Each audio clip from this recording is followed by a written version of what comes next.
How's it going this morning, everybody? Welcome, welcome, welcome. The perfect way to start the week of a vacation. That's actually pretty cool that you got a week's vacation. So, good way. I'm glad I could be part of your vacation start. That's very cool.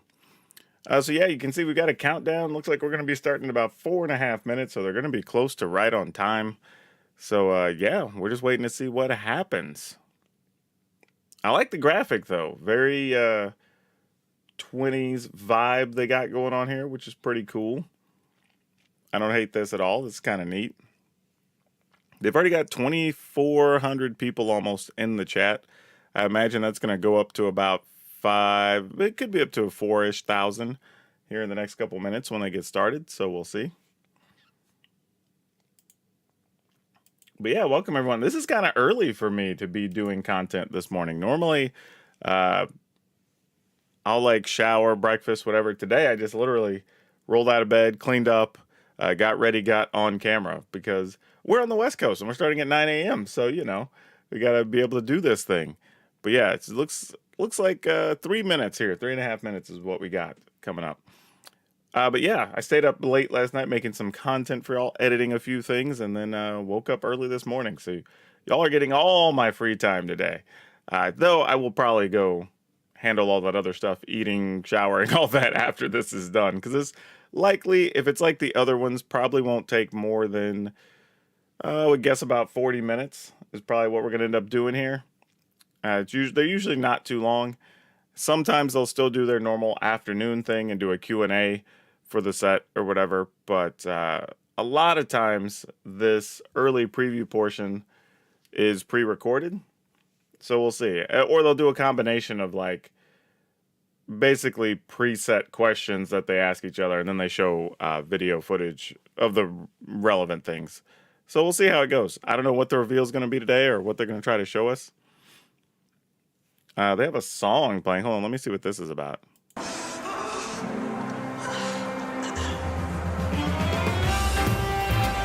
Oh, that's kind of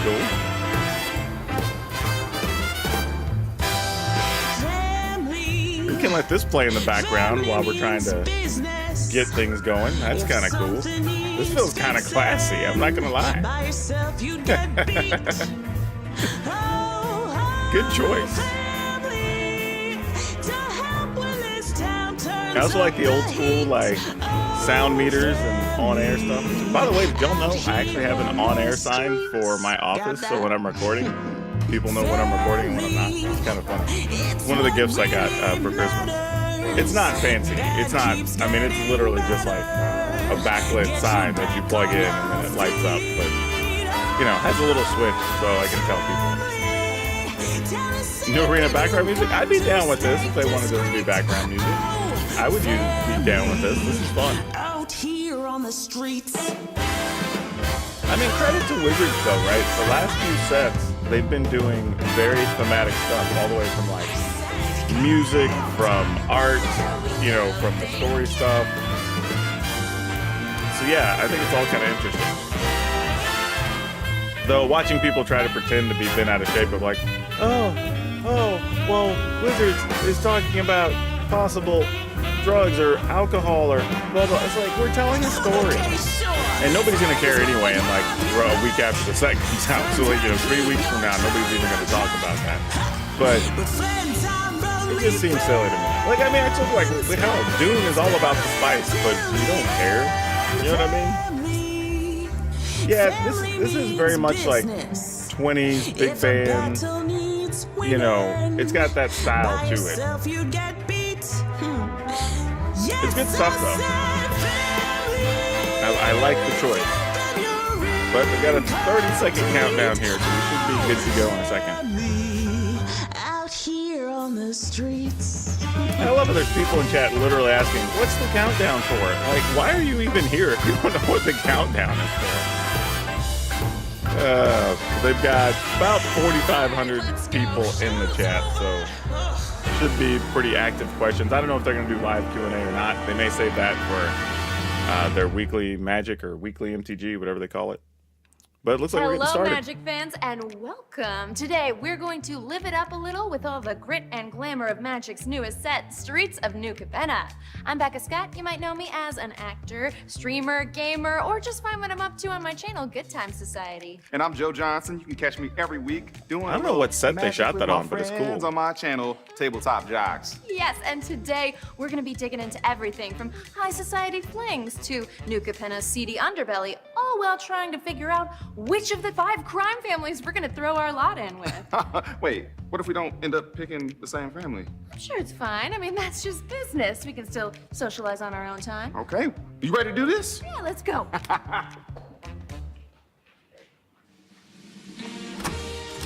Okay, so they're going with the full like pre-recorded set on this one. Okay. What? Oh, you are looking sharp. Oh, as are you. So thing, well, it's a classy joint and it's a special occasion. Oh, exactly. And New Capenna is not just a new set, but it's an entirely new setting for Magic.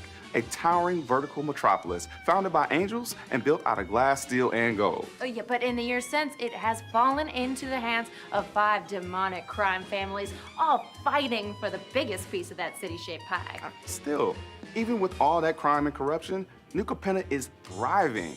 So if you got the smarts, the moxie, and you're in with one of those 5 families, you could be headed right to the top. And that's a great place to be in this city. Yeah, and to help us climb our way there, we're going to be talking No, the to our music's in the friends video. at Like, that's Couriers not Briefcase me. to tell us Like, all that's about literally those their families music. and their most powerful players. Shall we? Let's do it.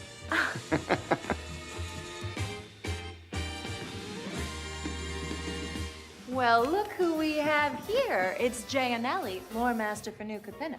Great to meet you both. Lore Shall we get Master. started? That's a hell of a Sounds like title if to you want have. to get ahead in New Capenna, you'll have to figure out who is watching your back. Can you give us a little rundown of these new 5 families? Sure, let's get right into it with the first family, the Brokers. So the The Brokers are a Brokers. green, white, and blue aligned law firm, known for getting creative with the wording of their magical contracts. If you're in a fix, they're there to help. And they Why wouldn't always you have seem to be demons there with when law something contracts? goes wrong. So if you could just sign here and not worry too much about the fine print. Oh yeah, I'm sure that's all totally boilerplate. Yeah, completely legitimate. They're just looking out for your best interests. I mean, it'd be a real shame if something bad were to happen, right? They're just offering a little protection, sometimes in a very direct way, like they do with their shield mechanic, which you can see here on the card Disciplined Duelist. Disciplined Duelist, green, white, blue for a 2/1 creature, human citizen with double strike, and Disciplined Duelist enters the battlefield with a shield counter on it. If it would be dealt damage or destroyed, remove a shield counter from it instead. I'm down with that. Double That's strike, cool. never mad at that. All right. So you get a few of these going around, and even your smaller creatures are going to be a little scrappier than you expect. It's defensive, but in a way to let you pivot into some more aggressive plays. All right. Yeah, and don't forget, since they're counters, they count as modifications. Say you were gonna do a little mixing and matching with some Neon Dynasty? Totally, and you'll see broker cards with ways of leveraging spare counters, like their no-nonsense boss, Falco Spara, Pact Weaver. Falco Spara. That Pact sounds like a Weaver. One green, old white, 20s blue character. for a 3/3 legendary creature, Bird Demon.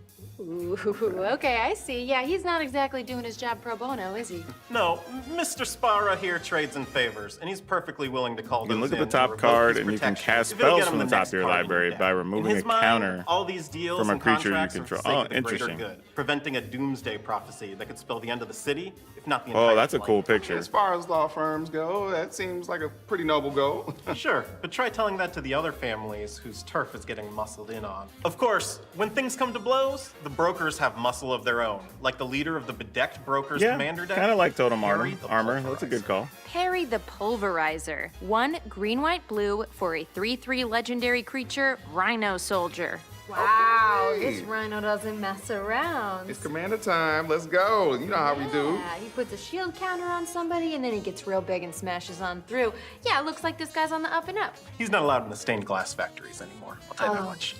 Perry's all heart, which is tough when your job is breaking knees and convincing people to follow through on their end of the deal. Rhino in the China shop, okay, that's cool. Yeah, and I guess he encourages some really creative deck building too. In a sense, he pushes you to get diversity instead of just going in all on the 1/1 counters. Yeah, I mean, there's all kinds of different counters and they should all be respected. Exactly. And there you have it. The brokers will keep you safe and they don't go back on their word. So if you're willing to swing a deal and sign on that dotted line, you'll be in good hands. Our next family, the Obscura, are a group of blackmailers and con artists aligned with white, blue, and Obscura. black mana. They're skilled spellcasters that mix magic and finesse to run grifts, dig up dirt, and rewrite some headlines from behind the scenes. Man, Sounds this pretty art is slick. just So, awesome. how do you avoid ending up as one of their marks? Easier said than done. Thanks to their signature mechanic, Connive, they're pretty good at staying a step ahead. Check it out here on the card Ledger Shredder. Ledger Shredder, 1 in a blue for a 1/3 bird advisor with flying, and whenever a player casts their second spell each turn, Ledger Shredder connives. To connive, draw a card, then discard a card. If you discarded a non-land card, put a 1/1 counter on this creature. Paper trail. What paper trail? I've got these perfectly Such an authentic interesting documents mechanic. right here. Like, we can talk about Everything's this after completely above board. the Really? live Yeah, stream. gives you a lot of flexibility over the course of a game, too. Enough conniving, and soon you're gonna have your hand, your battlefield, and your graveyard set up just the way you want. Exactly. The Obscura are all about turning a situation to their advantage by having just a little bit more intel than anyone else in the room. And allegedly, the juiciest intel Yeah, I ends up agree. going Lots of straight to the flavor. boss of the Obscura. Raffine, Scheming Seer. Raffine, Scheming Seer. White, blue, black for a 1/4 legendary creature, Sphinx Demon. All right. So she comes with some built-in evasion and protection. Hey, not a bad start, especially once you start racking up them It's like a counters with 1/4, connive. but you do And get to just grow like it you'd fairly expect easy. from a boss, she does her best work when you've got as many eyes and ears on the ground as possible. And again, allegedly, rumors say Raffine's all about using her network to dig up secrets, while making sure no one's prying too deeply into her own. And what could a Demon Sphinx mob boss possibly have to hide? Well, you didn't hear this from me, but word on the street is that recently every Obscura Oracle had the same vision at the same time, and they're trying to sort out exactly what that means. Raffine's apparently got enough of a stake in this to put her top agent on the case, a former news hound that heads up the Obscura Operation Commander deck, Camille, Obscura Oculus. Camise, Obscura Oculus. 1 white, blue, black for a 2/4 legendary creature, Cephalid Rogue.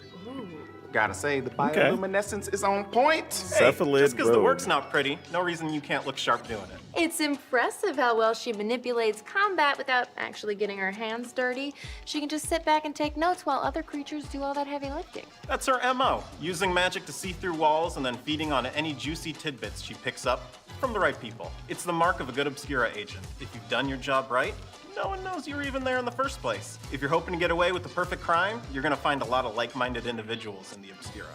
All right, so who's up next? Next, we have the Maestros, who are aligned with blue, black, All right. and red. They're a bunch of old money, vampires who appreciate the finer things in life Old and aren't shy money, about he says. killing to get their hands on what they want. To the public at large, Which they're kinda a is funny society when of they're art vampires. aficionados. But to those in the know, they're an order of elite thieves and assassins led by Lord Xander the Collector. Lord Xander the Collector. 4 blue, black, red for a 6/6 legendary creature. This card is wild. Vampire Demon Noble. The code alone tells me that this guy knows what being the boss is all about. Xander's a cultured guy, and he wants you to know it. He's still a vicious crime lord, of course, but, you know, a classy one. The thing I will say, though, is this does add more vampires to help the vampire decks out, Someone's so gonna have this to is start pretty paying sweet. up fast. Exactly. He knows that winning has a price, and it's best if you're not the one paying. You can see that motto summed up nicely in the Maestro's signature mechanic, Casualty, which we have on the card here, a little chat. A little chat. 1 in a blue for an instant with Casualty 1. As you cast this spell, you may sacrifice a creature with power 1 or greater. When you do, copy this spell. All right, well, I mean, that seems fine. Just a little sit down, just a little bit of one-on-one time. Sure, nothing bad will happen. Those horns are intimidating, let me tell you. So, just a thought, purely just a little suggestion, of course. Maybe if a little 1/1 token was out and you wanted to sacrifice Man, it, I am not you could gonna dig up like another seeing card from your Casualty. library. The Oh my Maestros goodness. may have class, but that doesn't stop them from being ruthless. If getting the job done right or stylishly means some collateral damage, so be it. And if you're already thinking, gee, I wish every spell I cast could have Casualty, then I'd like to introduce you to Xander's right-hand man and leader of the Maestro's Massacre Commander deck, and hello, the Painter. And hello, the Painter. Blue, black, red for a Oh, 1/3 it's legendary and hello creature is the vampire name. assassin. And hello to you too. He looks like trouble. Death touch, not bad. I like He this looks guy's very creepy and energy. sleazy, Looks like which he is really loves perfect his job. artwork. I mean, I'd love my job too if it meant copying whatever spell I wanted every turn. Antello loves his job. He loves his family, but like any good maestro, he's really doing this for the art. And assassination is the medium of choice. So if you're looking to live a life of crime with that extra dash of showmanship and panache, the maestros, they're gonna be the family for you. Okay. All right. Yeah. Now, if you prefer a more practical approach, we've also got the Riveteers, aligned with Eye black, twitch red, abuse? Yeah, and pretty green. much. They were the workers and artisans who helped build New Capenna, and they can break it, or some kneecaps, just as easily. They're experts in everything from demolition to intimidation to loosening a few choice bolts to help along those unfortunate accidents. That's what I'm talking about. Was that a boxing ring we just saw? No. I guess we got some sports fans up in here. Let's go. The Riveteers love a good fight. They're all about working hard, hitting hard, and playing hard, all on the orders of their thrill-seeking boss, Ziatora, the Incinerator. Ziatora. Ziatora, the Incinerator. 3 black, red, green for a 6/6 legendary creature, Demon Dragon. Okay, so putting this whole Demon Dragon thing aside, with her sacrifice ability, I don't know if she's the best person in town to work for. You'd be surprised. Ziatora is quite proud of her family and what they've done for the city. Her ability is really just making sure they're firing on all cylinders. So here, let me give you a little I more like that a bunch context of with the Riveteers' popular mechanical creature blitz, types are which getting you can stuff see on right now, which Jax's is pretty the neat. Troublemaker. Jaxis the Troublemaker, 3 and a red for a 2/3 legendary creature, human warrior. She can be cast by paying her blitz cost of 1 and a red. If you cast this spell for its blitz cost, it gains haste, and when this creature dies, draw a card. Sacrifice it at the beginning of the next end step. Okay, I can roll with this. Well, it's like She's Hyper ready to Dash. rumble. She ain't playing no games. Sort I of. mean, she's ready to put that ring into good use, you know what I'm That's saying? kind of neat. Yeah, somebody's got to do it, right? She's looking fly doing it, and Yeah, got the little demon boys I like in the back this. too. This is They- cool. They peep game. And like you just saw, she's also available with alternate art as a buy a box promo. yeah, all right. Jaxis doesn't just have blitz; she's giving it out. She's Yeah. making it rain for a cost. 4 costs. Yeah, I see how And the gameplay copying is coming creatures together, so you can that cast when the her token normally dies, you if draw a you're card. Like, thinking this long card's term. really cool. But if you need to access her ability right now, hit your opponents with something they didn't see coming, maybe you can pay the blitz cost, get her running a little Yeah, this is faster, neat. and then trade off if she clocks out early. Nothing wrong with that though. I mean, hey, even if you take the quick and dirty approach and get that free draw in so you don't fall behind on card advantage. And now you've got that Ziatora out, you can get some more extra damage and some treasures out of it. The Riveteers are always willing to roll up their sleeves and get the job That dude's done, looking too as long sexy as you for pay a them what boxer. they're due. And they won't leave you empty-handed, even on a rush order. And if you're looking to put together a crew in a hurry, look no further than the commander of the Riveteers Rampage deck, Henzi Toolbox Torre. Hinsey Toolbox Tori. Black, red, and green. I was wondering if for they're gonna do a bunch of 3/3 gangsters with, legendary like, creature, nicknames. Devil Rogue. Said the magic word with Commander for this I one. know, right? That's what I'm saying. The Blitz, kind of like a built-in sneak attack, but better. Well, I love the cost on that one. Okay. So he looks like the kind of guy that knows a guy for just about everything. Oh yeah, he knows the city like the back of his hand. And he's got connections to fix you up with whatever you need, just as long as he gets a little cut off the top. I mean, nice of him to offer that discount for being a regular customer, though, you know? Hey, that's just good business. If you're looking for a rough and tumble family for the working criminal, then you're gonna love the Riveteers.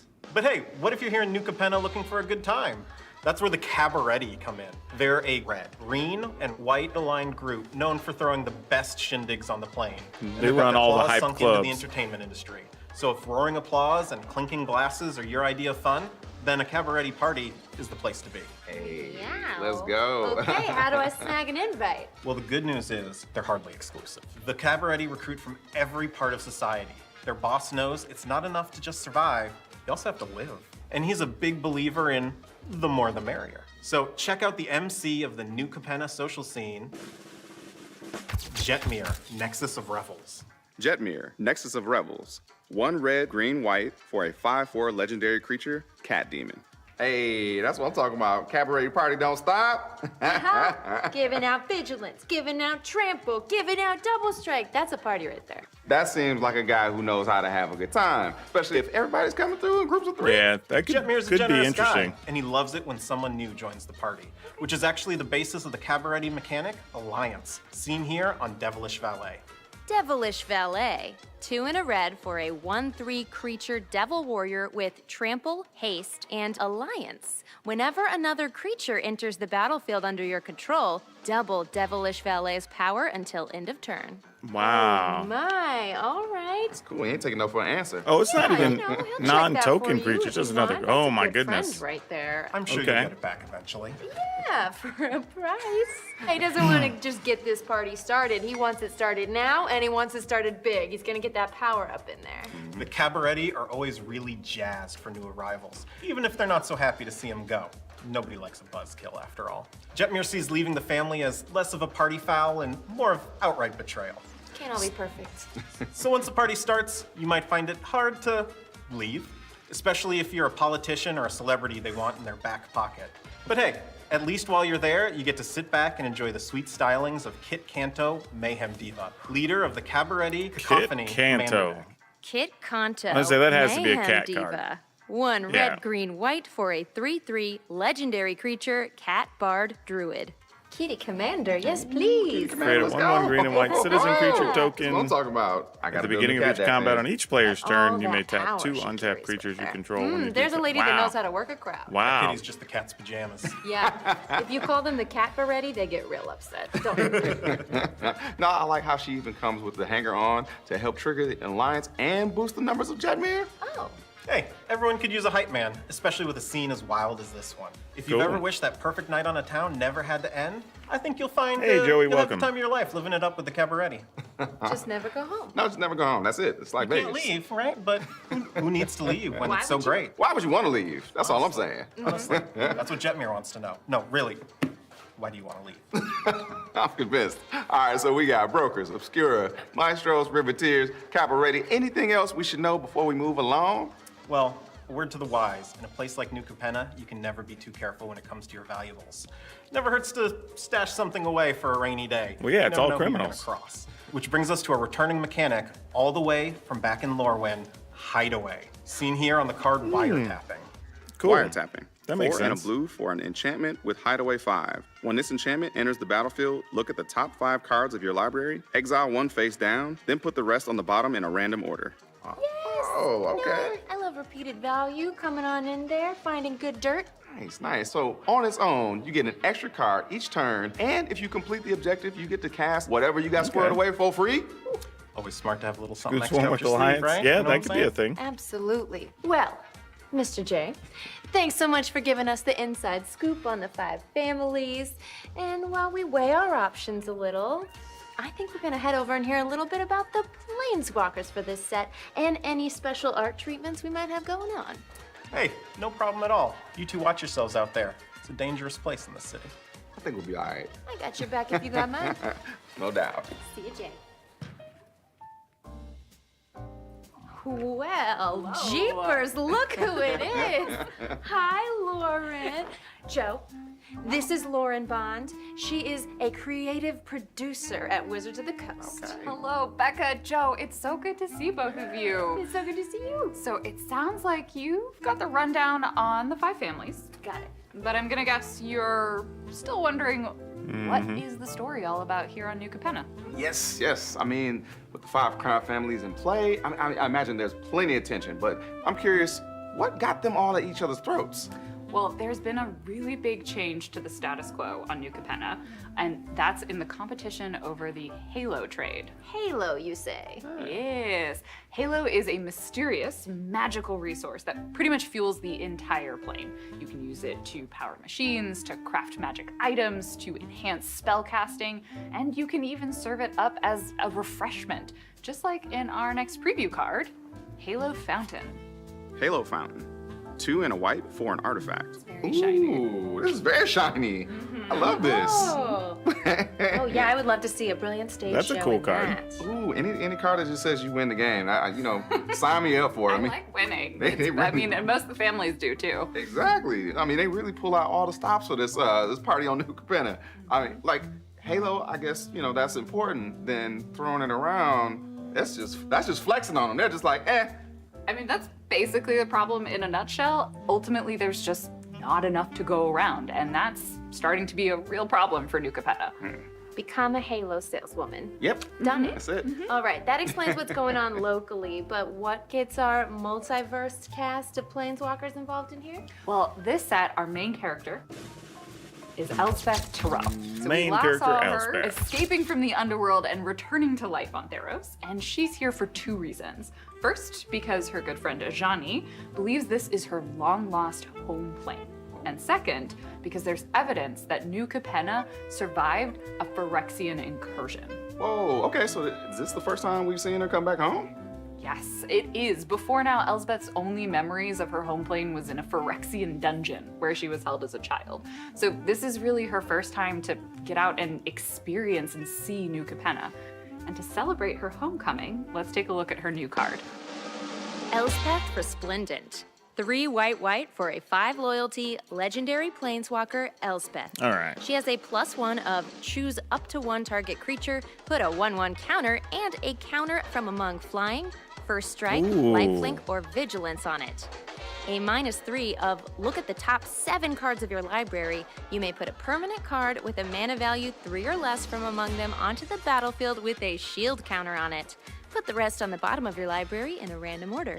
And a -7 of create 5 3/3 white angel creature tokens with flying. All Yeah, right. it seems like she's fitting into Bam. the swanky party scene pretty well. We had so much fun Not with bad. the costuming on this set. We took Art Deco themes and aesthetics and we combined them with fantasy elements and armor to make a look for someone like Elspeth that's both fashionable but also practical. So you've seen here all 3 pieces. We have 3 versions of her art. We have her borderless art and her Art Deco versions as well. Nice. I can't pick a favorite. They're all too good. Yep, you gotta do all 3 of them. Costumes. I see Yeah. it. I see it Yeah, coming in your I future. got Well, I mean, Cosplay. you can put 4 of them in a deck, so. You right. Not a commander deck. Not a commander deck. No. I'll just have to make 4 commander decks. 4 commander decks. There you go. Perfect. Boom. Perfect. Solved. Problem solved. So I should also mention that her Art Deco version has a foil etch variant, so you should be on the lookout for that one as well. So there you go, 4 versions. Don't mind if I do. Yes, please. Bling it No. out. Even if Elspeth New looks as if Capenna's she the end of the fits in, month. It's always this world like is 2 to still 3 weeks after they completely start doing unfamiliar to previews. her. So without anyone else to turn to, she realizes she's going to need to climb up the family ladder in order to get the answers that she's after about her history, about the Phyrexian incursion. And she ends up working with Lord Xander and the Maestros. Ooh, seems Okay. like an odd matchup for someone as upstanding and knightly as Elspeth is. Yes, very true. But Xander is the one with the historical knowledge of the plane. She needs to uncover the truth about the Phyrexian invasion for reasons that may be becoming apparent. So for now, she's Shield is willing to work basically a with him protection as counter. If long you got as questions, he just doesn't hold on. try We'll and do a force her wrap to up cross her own afterwards so we can moral talk boundaries. about And things for people can Xander's ask part, questions and we can he verify. needs her help keeping the peace between the families because not only is the competition over Halo ramping up, but there's the presence of a new demonic mob boss in town known as the Adversary. Okay. The Little mystery adversary. going on. I like it. Yeah, what family is he in? It might be a mystery to Xander, but to our players, they will know him better as Obnixilis. Obnixilis. Of course. Oh, check it out. Trouble. Out here swagging on them. I see. Yes. If you're gonna show up to the party, show I- up. You in gotta your show up. best. That's what I'm I like to saying. call him Obnixilis. I mean, he's in a pretty sweet I mean, suit, I don't think too. he likes it, but I do. Yeah. He is out here stunting on them. He's dressing the part. I mean, someone's got to rock those pinstripes. Oh, we saw our chance and we took it. Now, the good news for Elsbeth is that Obnixilis is not the only other visitor to New Capenna. She has an ally in the nature-loving planeswalker, Vivian Reed. I'm always here for Vivian. Same. Ooh, look at that art. Okay, I didn't know there was that much nature on this plane. Well, we also had a lot of fun with her costuming, really taking this idea of a ranger and putting them into this setting with a hard-boiled detective look onto her costuming, trying to reimagine what our planeswalkers look like every time they visit a new world. Yeah, this outfit is doing it for me. I mean, the long coat, the mini belts, the kind of flight attendant hat. There's just a lot going on that I absolutely love. You said detective. What is the case she's trying to crack? So she's also got some leads on what Phyrexia is planning, which gets her to join forces with Elspeth. And before long, they are caught up between the war between the families, trying to protect a girl named Giada. who has the power to produce Halo. Oh, Giada. I mean, come on, man. That's got to make her public enemy number one. That's everybody's everybody's radar right there. Yeah. Exactly. Yes, very much so. So what exactly is Halo? I mean, we saw it earlier. It can win you the game. So I mean, we know it has the potential. Is right. Do some things. As far as everyone in New Capenna is concerned, it's really just this very awesome magical power-up. But its full potential is still a little bit of a mystery, and Elspeth and the others discover that it is an angel essence, and that it was used to defend against the previous Phyrexian invasion. So our Planeswalkers are hopeful that it might help them out in the battles to come. That sounds like some real good news for all the multiverses. Get that Halo going and all the other things, and dare I say maybe Eldrazi? Bring them back. Bring them back. Except for the angels that are gonna get juiced. Well, it's a literal angel juice. I think it's angel juice. Basically. Oh, Giada. Getting milked. Okay, all right. So this sounds like some good news for the multiverse. Yes, it's definitely a good sign, and if it has piqued your interest, you can check out the full story for Streets of New Capenna over on the Magic website now. And I'd keep an eye on those Halo reserves. They might be useful moving forward. But for now, why don't I show you some of the new card treatments that you can expect to find when you start opening packs. Ooh, let's go. Sounds good to me. Some more Okay. bling. Let's First get up, it. we have our box topper, Gala Greeters. Gala Greeters. 1 in a green for a 1/1 creature, elf druid. Yes, this is a very powerful card. And this is our first ever regionalized promo. So every region, it's Oh, printed wait, in, that's is not going even to an get its enchantment. own That's a art creature. Based off of the idea of a nostalgic celebration from a historical boom time period. So this art that you just saw is for the North America English release, and you can keep an eye out during spoiler season for previews of the art from the other parts of the world. How about our 5 crime families, though? I mean, I can't imagine they'd miss the chance to show off without some of their own fancy treatments. Very much. So every 3-color card in our set, each one of them tied to one of our crime families, is available in our Golden Age treatment. Woo, Yeah, that is these are epic. cool. Oh, let's go. Let's go to the movies. drew right. inspiration from the architecture and kind of art deco in that frame design. And now your gold cards will also come with extra gold. If you want to double down on it, you will probably be interested in the Gilded treatment, featuring a 3D gold hot stamp. Yes, That's sign pretty me up awesome. for that. May I have some gold on my gold, please? Just a little gold on top. Oh my goodness, Lauren, this looks amazing. I can't wait to bling out my commander decks with some of these. You know how I do. Yeah, absolutely. I'm so excited. I mean, I saw a jet mirror in there with your name on it. yeah, you know. Well, thank you so much for keeping us up to speed. Yeah, thanks, Lauren. This was great. I'm so happy to. Why don't we all go meet up with Jay and then we'll show you out. All right. Time to skedaddle. I've kind of been enjoying the music the whole time, honestly. It's just about time to choose a family, raise a glass, and live the high life in New Capenna. Oh, about that. Personally, I'm thinking for me, cabaret. Ooh, great choice. Love that for you. Little party life at home. What are you thinking? Me, I'm thinking the Riveteers. You know, we get in there, we brawl a little bit, we get things done. Lauren? I'm definitely going with the Obscura. They know everything that's happening in New Capenna, and I like to know what's going on. I'm all about those maestros. If I'm doing that assassinating, I'm doing it in style. Awesome. Love that for you. Okay. Well, whatever family you end up picking, make sure you grab New Capenna. It's out in pre-release April 22nd, on Magic Online and Magic Arena April 28th, and in stores everywhere April 29th. All right, until next time, and remember, family means business.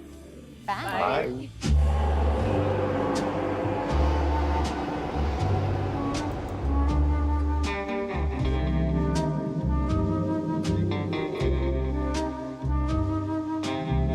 Oh, if they'd have like a creepy hand come up and take this thing, that would be.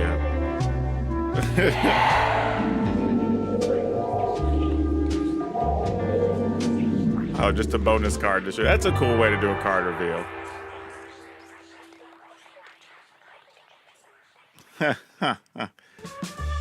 All right, that's cute.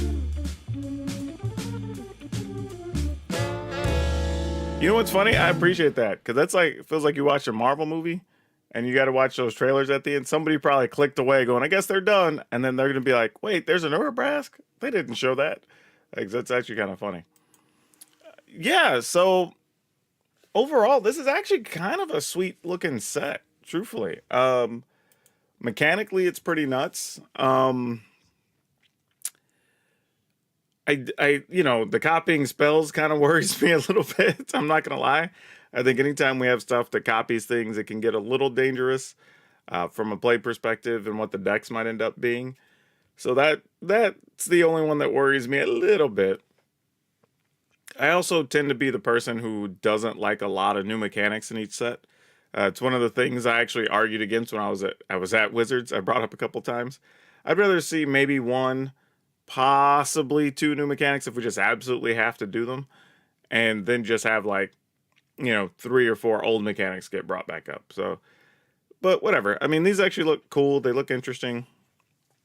Oh, actually, they're going to do a follow-up immediately. Oh, man, hold on a second. We got more stuff happening over here. Rasmussen, and I'm here with Miguel Lopez, who is one of the creative leads for Streets of New Capenna. He is going to answer your questions, and he is going to take us through building the world of New Capenna. And in doing so, we're going to preview some cards. We got about a dozen cards we're going to preview today and talk about and dive into. And Miguel's going to take us through each and every one of them, tell little stories behind them. And then when we get to the end, if we have time left, we're going to answer your questions. Okay. Well, we're going to make a whole afternoon out of this. Or morning, I should say. Kick things off. If we're going to preview cards in this show, we might as well, let's give you one right up front. Let's just do it. I see chat asking for Ob Nixilis. Chat gets what it wants sometimes, not usually. But in this case, let's show you Ob Nixilis right off the bat. Ob Nixilis, the Adversary, is a legendary Planeswalker. Nixilis for 1 black and a red, 3 loyalty. It has Casualty X. That's the mechanic that we just learned about in the debut video, which copies it and makes it not legendary when it comes into play. Each opponent loses 2 life unless they discard a card, and if you control a demon or a devil, you gain 2 life. That's the +1 ability. -2, you create a 1/1 red devil creature token with when this creature dies, it deals 1 damage to any target. And the ultimate ability, -7, target player draws 7 cards and loses 7 life. And of course, there are multiple treatments, a borderless and a hero treatment. This is quality. For Ob Nixilis, looking stylish in Streets of New Capenna. And of course, and it's only a 3-mana Nixilis Planeswalker, so that's kind of cool. One of the options for the Arena pre-order bundles, which go on sale today. All right, let's dive into some of the meatier aspects of Streets of New Capenna. So, Miguel, you were part of the world-building team for this, correct? Yes, yeah. I came in sort of midway through the process, just before we started concepting cards in earnest. So I inherited a lot of the incredibly deep world building that some of the other folks in the lead up to concepting had been working on, and then helped shepherd it along with the other folks on the world building team from a spreadsheet with rules to finished cards, basically. Yeah, the artwork is amazing on all these cards that they showed. We released the story of New Capenna. If you head to dailymtg.com right now, you can read the full story of what happens in New Capenna. But for those who haven't read the story, Miguel, can you give kind of a quick overview summary of what's happening? Yeah, sure. So for that brief rundown, to avoid spoilers for folks who haven't read it and to avoid going over it again for the folks who have, our hero, Elspeth, arrives on a new plane, New Capenna, believing it to be important to her and the multiverse, after being told by her very good friend, very dear friend, Ajani, that it might be her home plane. Elspeth, we follow her getting into the groove of the city, learning its boroughs, its sources of power, as she investigates a host of mysteries in noir fashion, the mystery of Halo, of old histories and old legends of what this plane was before it became a city, and mysteries that are important to her, where she came from. We also learn in the course of the story that the Planeswalker Vivian Reed is here. She's encountered Tezzeret, another Planeswalker that we have seen recently, up to no good on different... Tezzeret's never up to any good. Urban modern planes. Is that a thing that he ever does?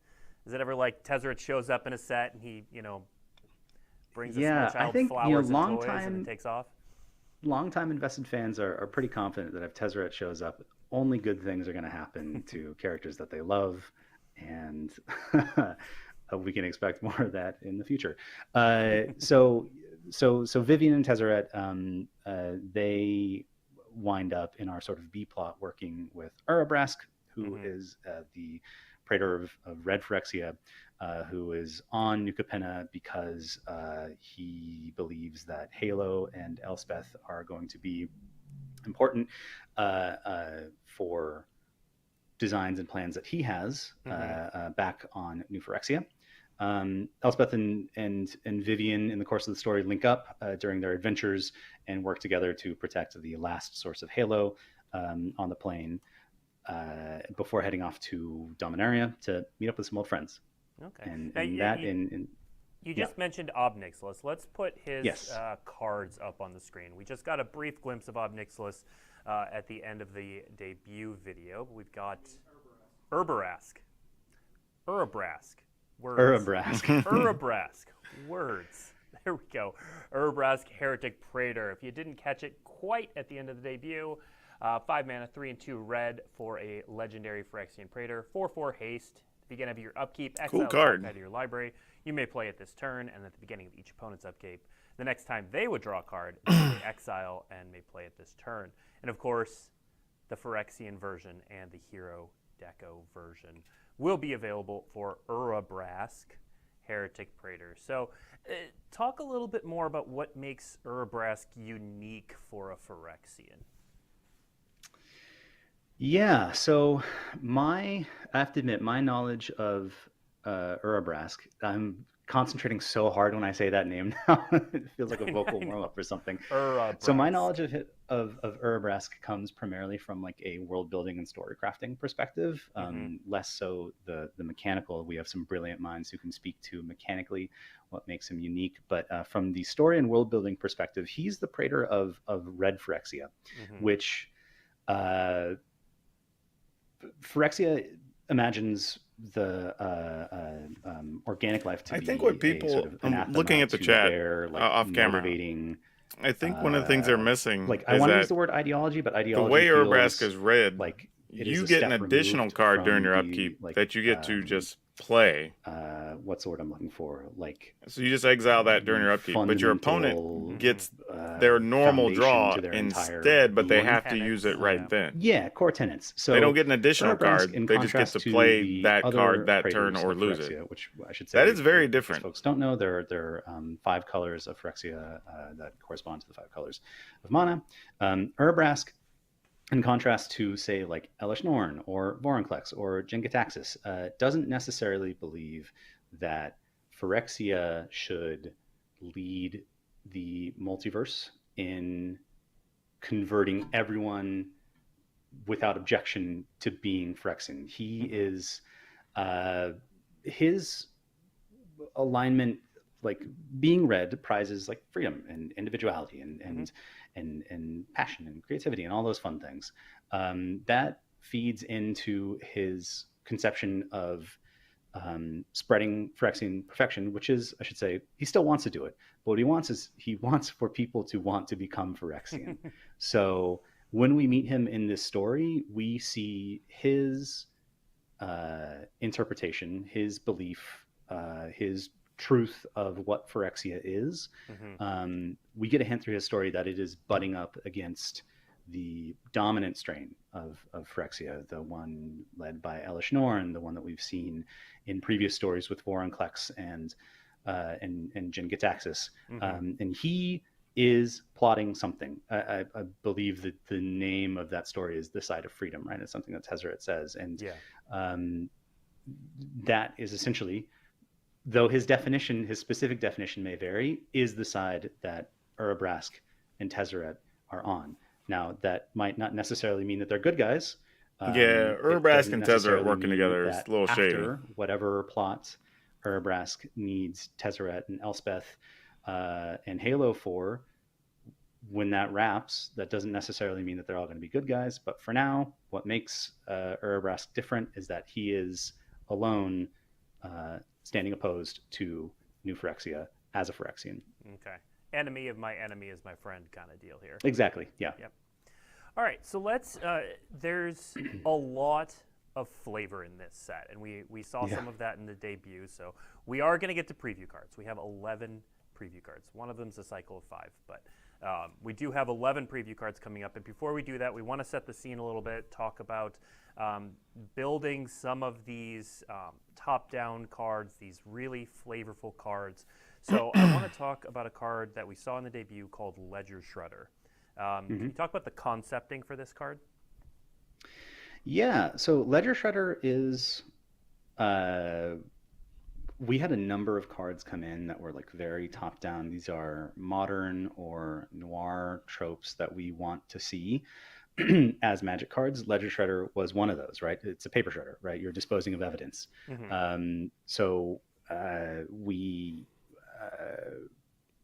had the difficulty of translating basically modern day concepts. Like one of the things that on the world building team we're always conscious of and always contending with is when we wrestle with sets that are especially modern, like Neo Kamikawa, like New Capenna. Hey, thanks. Finding the balance between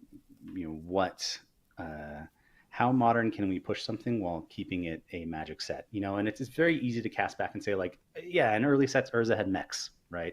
That were shooting lasers, and there's a card called Rocket Launcher and stuff like that, right? But we never want to take people too far away, so we never want to lose. And the main way that we do that is by trying in both like tactics and strategy, big picture, and at a card by card level of like never trying to take the fantasy out of a setting, right? So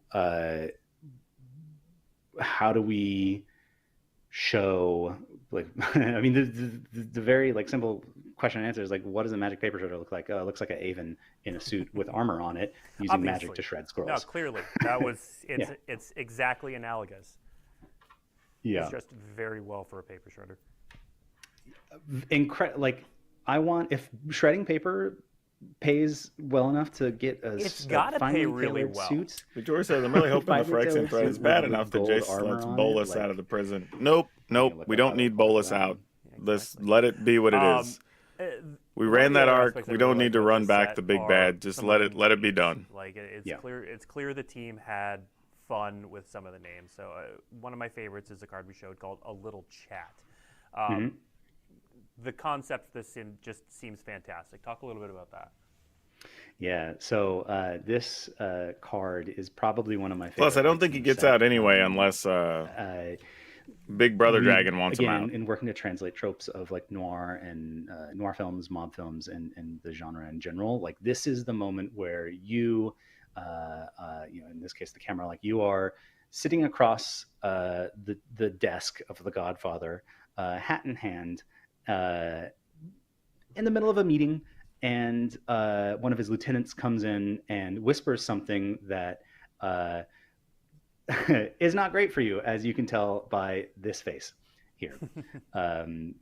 It's very fun to see Lord Xander, having a bit of a face crack moment where he goes from like very suave and there's gonna be a lot of play with and smooth and control, shambling really gas, like, with this is the demon eye vampire twitch, side of him like coming out in a moment. We're gonna see so much of before this. He sort of composes himself, especially like the contrast of faces in this, like the sort of like his lieutenant's barely restrained sneer, and Xander's like absolute disgust and displeasure at what he's just been told. Love it. It's one of my favorite arts in the entire set. Yeah. Now, okay, so we are going to talk about the Demon Lords a little bit, but this set also created legends for like their underlings, the people who kind of work for them. And one of the ones we saw was Jaxus the Troublemaker, who has a bunch of cool abilities, but also played a role in the story, correct? Jaxus was this card's pretty interesting. I have to confess, there's so much story in this set that I don't recall off the top of my head where exactly Jaxus was. And that's like one of the difficult things about world building is running into moments like this where so I should back up a little bit. When we work on the world building of a story, and when we work No, on the I'll initial be outline of around the for a story, while. I'm this is pretty usually sure. like a I can't see a year, reason sometimes even two, they would ahead of when move the him set out. He's the releases, only demon right? So we really that's been have, around that people still talk a about. stable of characters, like to fill legendary slots, to fill like face commander slots and alternate commander slots, and to populate the world, right? Whether it be in the story or in the world guide. Jaxus is one of these characters who had, I believe, they had a much bigger role at one point, but then had to get cut just for, when you work on anything as part of a team in a production schedule, in a creative environment, like things just get cut and it's a bummer, right? Yeah. But we tried to keep these characters in legendary slots for like the fingers crossed we can return to them and bring their stories back to life on the big screen. Sorry to mix metaphors here because I know the card is very small. Yeah. Jaxus is cool. Her whole deal was she was like an upcoming bare knuckle boxer in the Chaldea who started to take on a folk hero status, and led Ziatora to start to get incredibly jealous, hire Maestro assassins. You don't get the full reveal. It's over the course of days. It's always multiple days. Usually summoning up to 2 demonic weeks. spirits of all the champions that she's defeated in boxing to her aid. And it's my hope that one day we can write out or continue that story in New Capenna 2, 10 years from now. Yep, and it's we don't know how many are going to be revealed today. Like, that's why we're doing this. We're hanging out. All right. Real quick. I say real quick because there's a lot to unpack with the Demon Lords, but we're gonna run through each of the heads of the crime families. Right on. So I don't actually know what order they are. Let's go with there we go. Falco, Sparta, Pact Weaver. We are hitting shuffle. Bird Demon. What's going on with Falco Spara here? Bird Demon. Okay, so these guys are some of the coolest characters I've ever gotten to work on. Asterisks that we have publicly announced that are going to be available soon. So some background on all five real quick. So each of the five family leaders were alive and mortal at some point before or during the construction of the city of New Capenna. Each of them has made a contract, a deal with an archdemon of Capenna in the course of some of the backstory, which is like betraying the angels to lead to a demonic takeover, fulfilling an evil plot. Those archdemons have since disappeared, but aspects of them live on within the five. So Falco is, I believe, there might not be hard lore on this yet until the Planeswalkers Guide to New Capenna comes out, which should come out at some point. I'm not the producer, so I don't have the schedule right in front of me. But Falco, I believe, is the youngest, or one of the youngest of the five. He was a bright young law student during the sort of old Capenna or Kingdom era. He was studying in the most prestigious, possibly most prestigious because it may have been the last standing. Yep, it's a different type of Falco. So Falco was a rigorous adherent to doctrine. He's a polymath, polyglot, who was in the very annoying habit of correcting his professors. Also happened to be incredibly charismatic. He's a good-looking guy, as you can see. He dripped out in more armored suits, big wings. We love him. His presence on campus drew followers to him and eventually saw him expelled for challenging the old guard. So basically, at some point after that, he winds up in New Capenna, either as it is under construction or after it's been completed, and he installs himself there as a legal mind and gets to work sort of structuring the codes of the city, and is eventually approached by one of the archdemons who looks at him. He's brilliant legal mind. Demons love contracts. He's got a bunch of followers. Hey, would you like to sign here on the dotted line for power, wealth, control? Falco, thinking that he's incredibly clever, says yes, signs a contract that he is probably the most ironclad and beneficial of all the contracts of the five, but still, these are demons, right? He gets that sort of demonic investiture that all of them get, becomes a half Aven, half demon bird lawyer, and sort of the longer he lives and the more power he accrues, the more the sort of archdemonic side of him is starting to eat away at whatever mortal aspect of him remains, twisting his efforts ultimately. You can tell that dark ends. He's really into the story because he's giving super long we're gonna do explanations one for more every Demon Lord, and then character. I know Chad Sure. is chomping at the bit for some previews, so we're gonna do one more Demon Lord. We'll do some previews, and then we may come back to the other Demon Lords depending on time. So let's see who. Exactly, Blake's got it. He's like, We have pacing. Raphine, Let's do the this. scheming seer, who is a Raphine. Sphinx demon. A Sphinx demon. Tell us about Raphine. Sphinx demon. I believe, and I checked Scryfall this morning, so I'm sure chat can correct me on this if I'm wrong, but I believe Raphine might be the first demon sphinx in Magic. Before New Capenna was New Capenna, Raphine is also one of the older of the demon lords. So Raphine and Ziatora have the two. They were around for a long time during the Kingdom era. Before this is slight spoilers for the story, but it is revealed in the story and in the Planeswalkers guide. The old Phyrexians, think Yawgmoth Phyrexians, they invaded the plane at one point. So that happened during the Kingdom era. So Raphine was alive during then. Was a controversial fortune-telling sphinx who long believed if they that she were was to an do instrument Magic, of like prophecy. let's say this Magic series But on the cold Netflix truth takes was off, that she was very. it would be she was a cool poor to do prognosticator. She was not great at this telling kind of the future, Phyrexian build-up or story maybe or not great whatever at telling as part futures of people that, wanted because to that could be hear. kind By an archdemon offering her the thing that she craved most, which is true oracular fortune-telling ability, right? To the ability to see beyond the veil and see the future. Again, the nature of demonic contracts is sometimes you really, really get what you want, which is not great for you. Her poor prognosticating ability turned into just a fire hose of prophecy that is overwhelming. So as the leader now of the Obscura, her minions essentially work to interpret everything that she sees into actionable prophecy, to pull sense from her, pull sense from her visions, basically. Yeah. All right. Okay. Let's jump into some previews. As I said, we have 11 more cards to go. That number's a little fuzzy because there is a cycle of 5. They all basically do the same thing. But we have some of the lands in the set that we're going to kick things off with. We are going to start with Botanical Plaza. So as I said, these are a cycle. So Botanical Plaza enters the battlefield tapped. You can tap it to add green or white.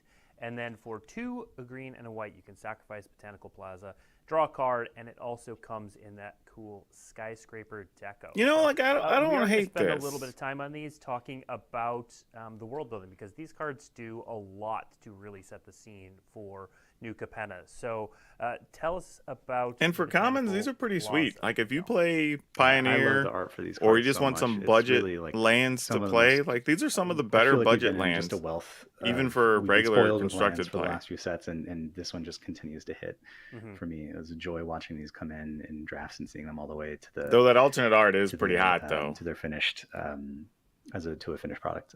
So for all of the lands for New Capenna, we have the very interesting, very challenging problem of, as I mentioned earlier, how do we keep this a fantasy setting, and how do we show what environments one draws power Yeah, from, that's true. right? When if you do a lot of limited play, it's just not that picking it's these easy, up to right? be able Because to we have draw make cards these later different isn't and bad. make them fit to every single plane, but it's much more past sets show much more of the natural world, right? A plane is a plane, right? An island is an island.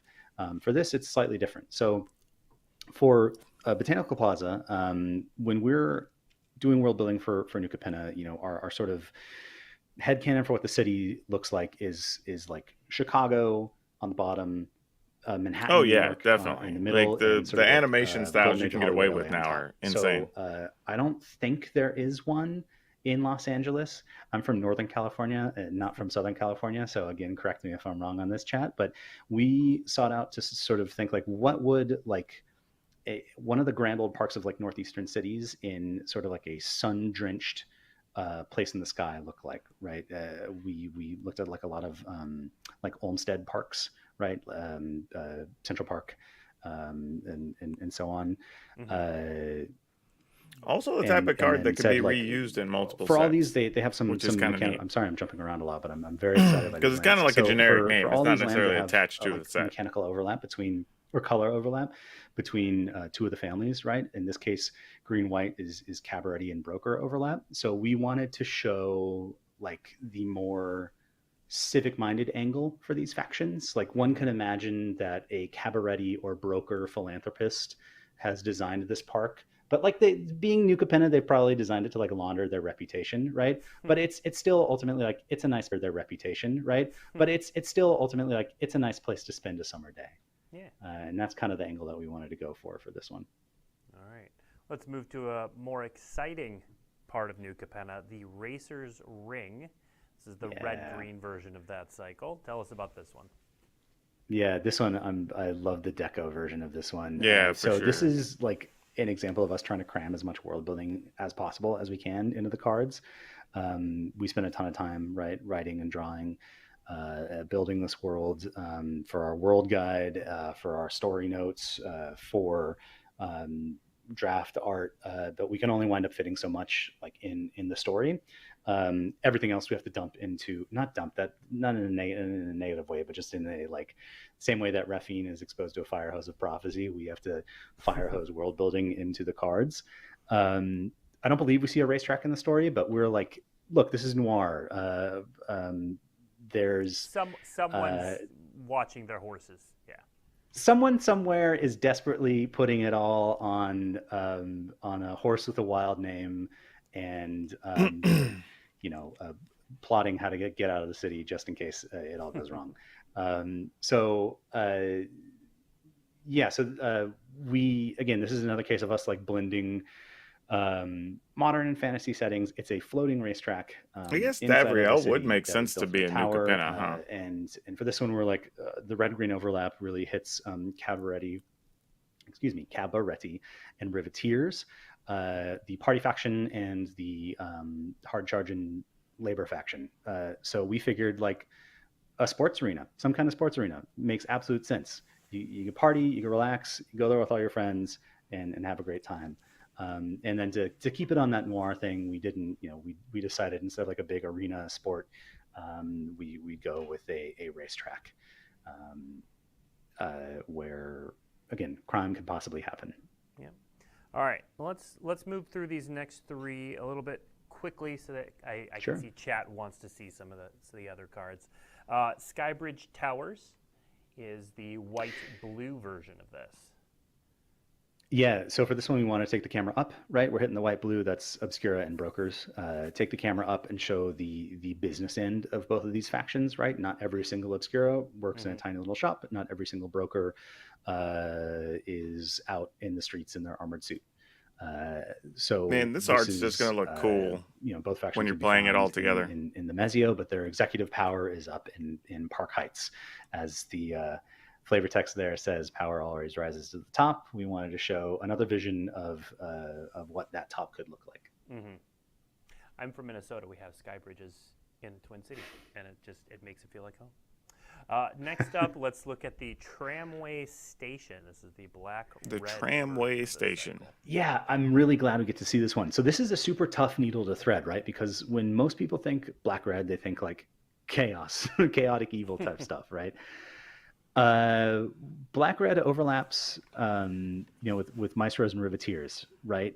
And we took it in a different angle for this one. We wanted to show not necessarily the murderous rage side of them, but interesting that this is the first one of the Art Deco cards that doesn't really feel like it matches the colors. On sort of spaces associated not necessarily with cruelty, but like a self-sufficient. Like if you showed me this artwork, I wouldn't, without the frame, I wouldn't guess that that's a black-red card or black-red land.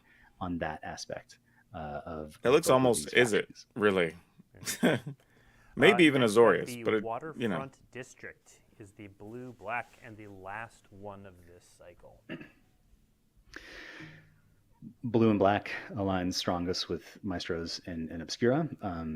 we wanted to show off a place where like shadowy midnight deals might take place. You can imagine the cranes moving, sort of low sound of foghorns as people in trench coats scurry by and through the mist.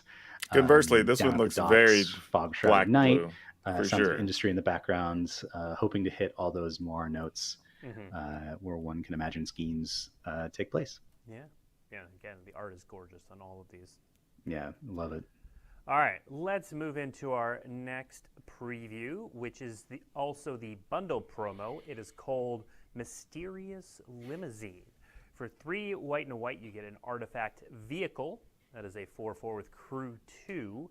And whenever Mysterious Limousine enters the battlefield or attacks, exile up to 1 other target creature until Mysterious Limousine leaves the battlefield.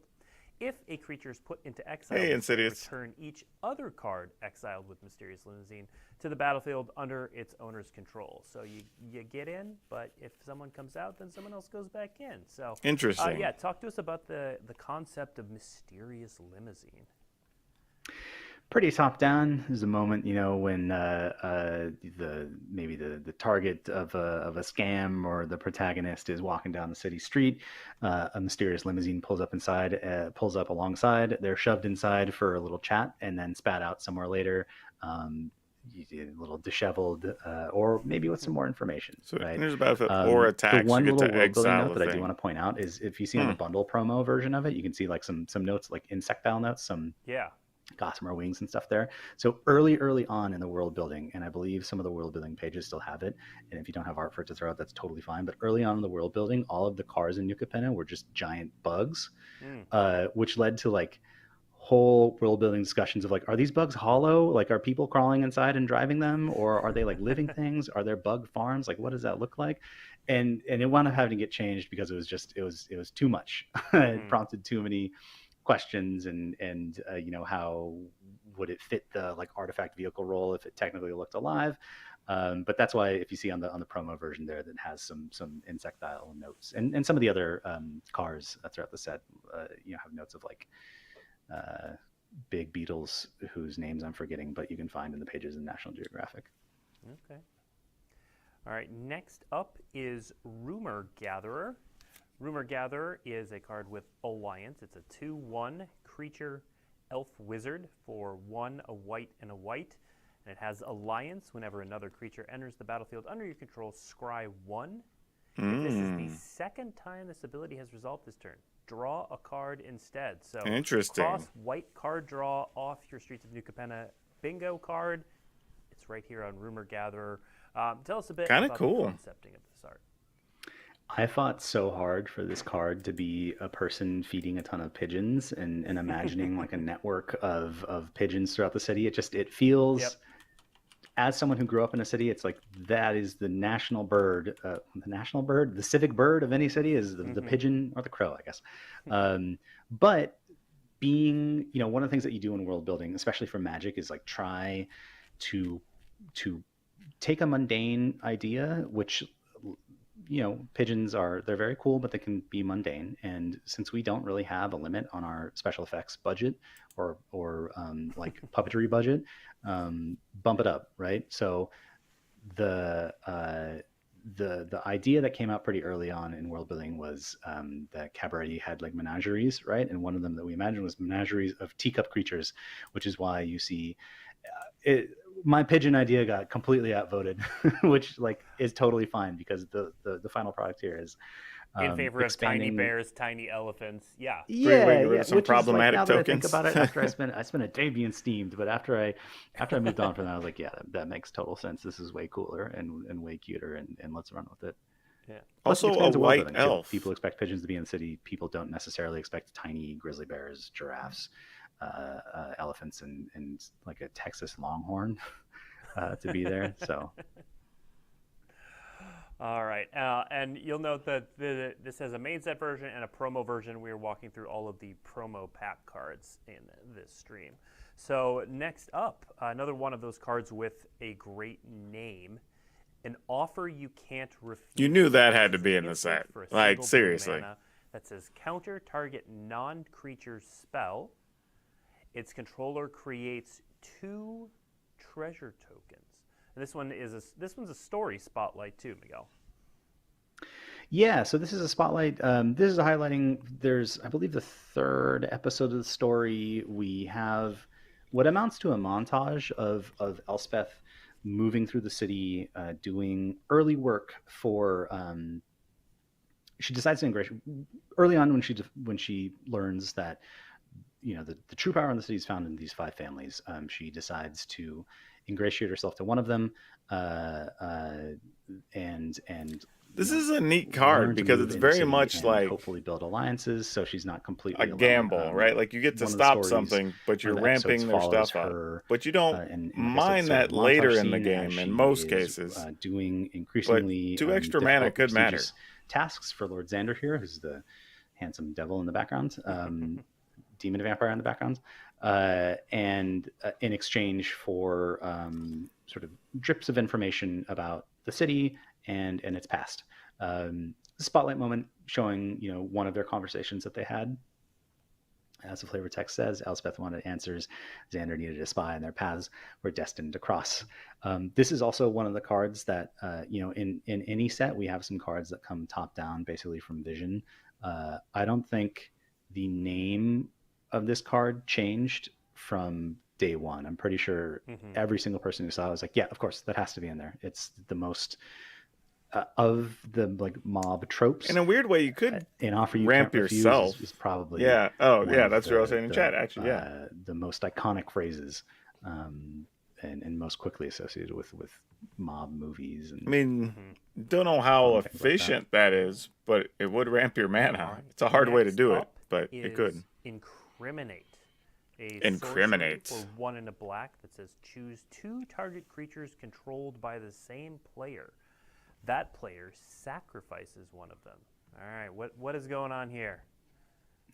So this is in the Planeswalkers guide. I believe we'll talk a bit about this, but this is showing you a bit of what Lord Xander does when his staff aren't paying attention. He is the leader of the Maestro's crime family.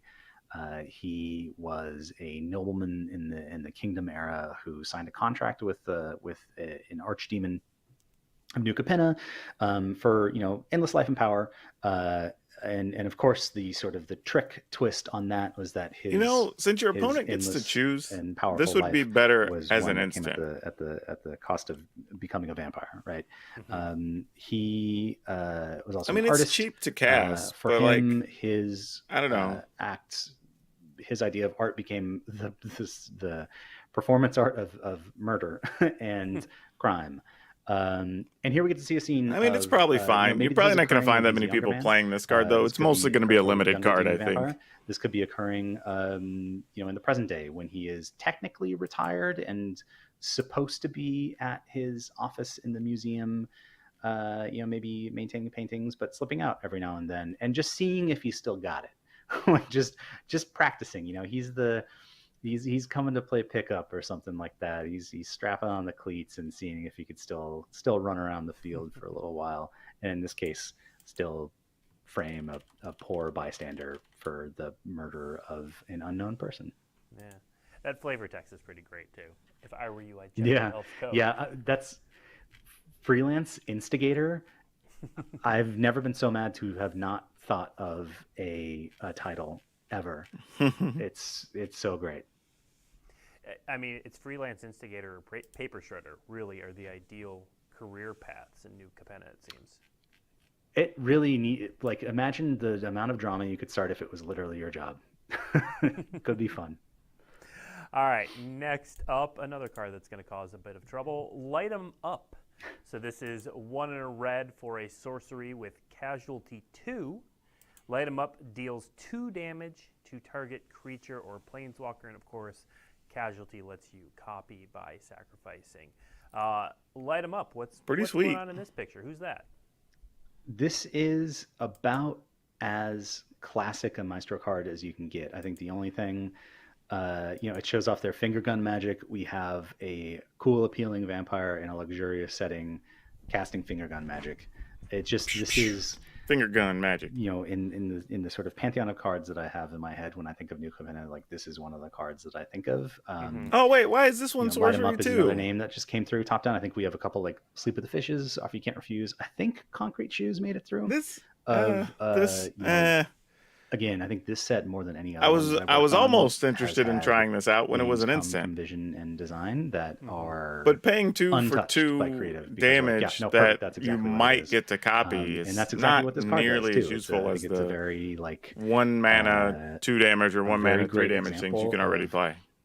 on of everything coming together so well that it feels incredibly simple when it's like it's Because seriously, not, if it's a sorcery, an you easy should be able to process at least shoot to the make player. card as flavorful I mean, as- that would be as the this one. thing. Now you mentioned finger gun magic and just kind Yeah. of kept going. Can you maybe expand on that? Yeah, so one of the ways that we wanted to show we wanted to hit the sort of mobster trope, like, look, we have to admit in noir films and the mobster genre, like the use of firearms is like a classic absolutely. hallmark, right? Because they're usually set in like the 20s, 30s, and 40s. Pistols in, and like, Tommy an guns. American city, and like those are all available, right? We try to not show those things, right? Like we try to stick to, like, we never want to represent like real world weapons on cards, right? And especially showing them being used. However, in a set where that is like a hallmark of the genre, we didn't, we wanted to have something in our toolbox that we could evoke it, right? In this case, it is the like sort of classic Maestro Magic. There are a few other cards that we see it on, I believe, where it is, the way that they cast their magic is loud, bright, volatile, and usually at the tip of a finger or two. And this, again, Light 'em Up is one of the cards where it's like the name, the mechanics, and the art. We really wanted to bring all that together and say, like, this is how we solve something in world building that we otherwise couldn't get around. I think we did it. I think it looks cool. There's a lot of neat, kinetic, loud, bright, flashing action going on there. Plus, you get to do finger guns. Yeah, that's Exactly. All right. Last up for preview cards, we have Couriers Briefcase. This is 1 and a green for an Of course, there artifact has to be a briefcase. treasure. When Courier's Briefcase enters the battlefield, create a 1/1 green and white citizen creature token. And then you can tap and sacrifice Courier's Briefcase to add 1 mana of any color, because of course it's a treasure. And then you can pay Wooburg, white, blue, black, red, and green, tap and sacrifice Courier's Briefcase to draw 3 cards. All right, tell us about the concept here.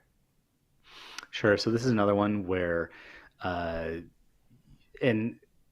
I have to admit, we dip a little bit into sort of neo-noir with this one, right? Thinking specifically of like, you have in Pulp Fiction, there's a briefcase that everyone wants because of the thing inside of it, right?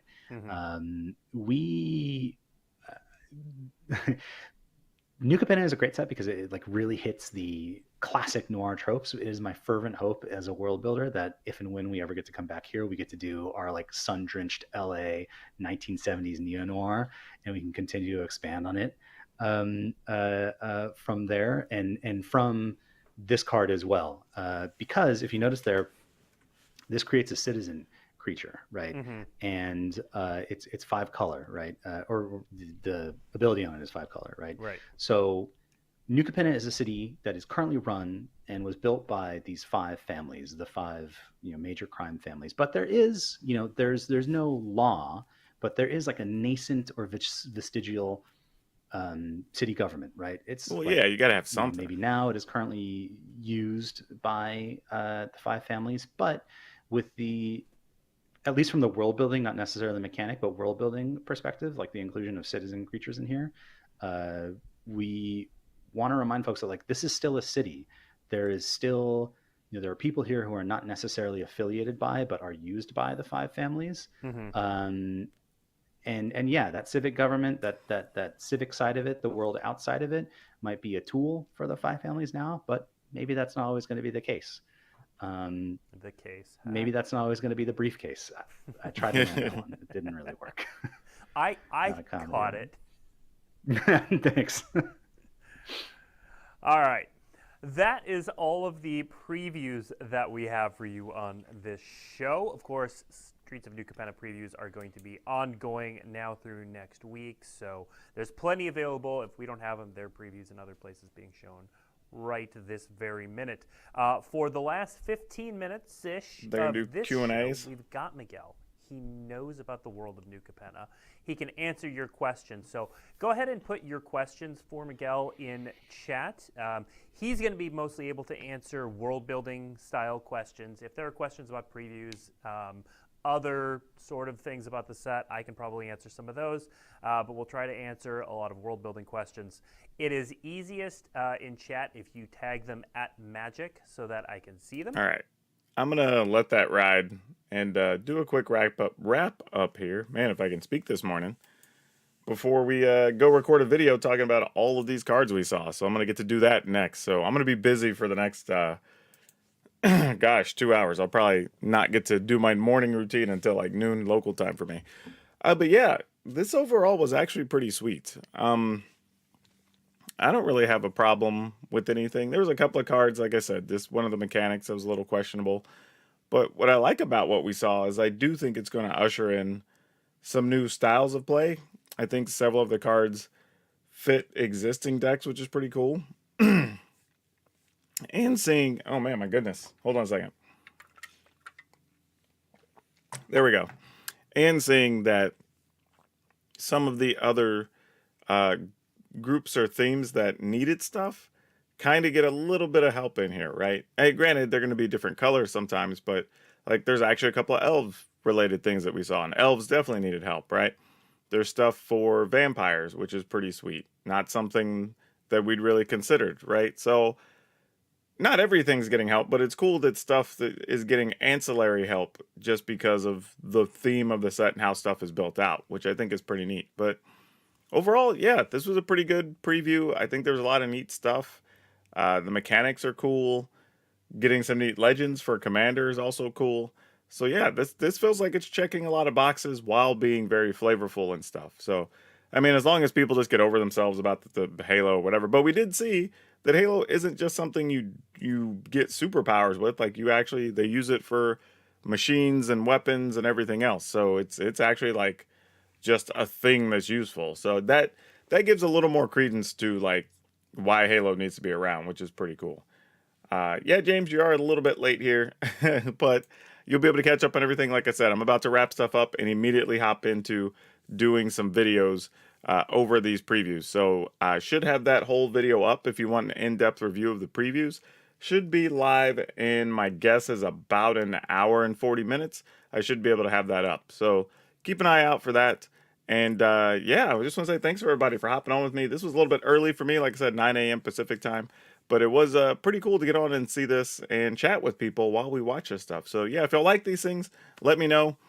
We can definitely do more of this type of stuff in the future because I think it's pretty cool to actually get like real-time responses and stuff from people and get a feel for the room as stuff gets revealed.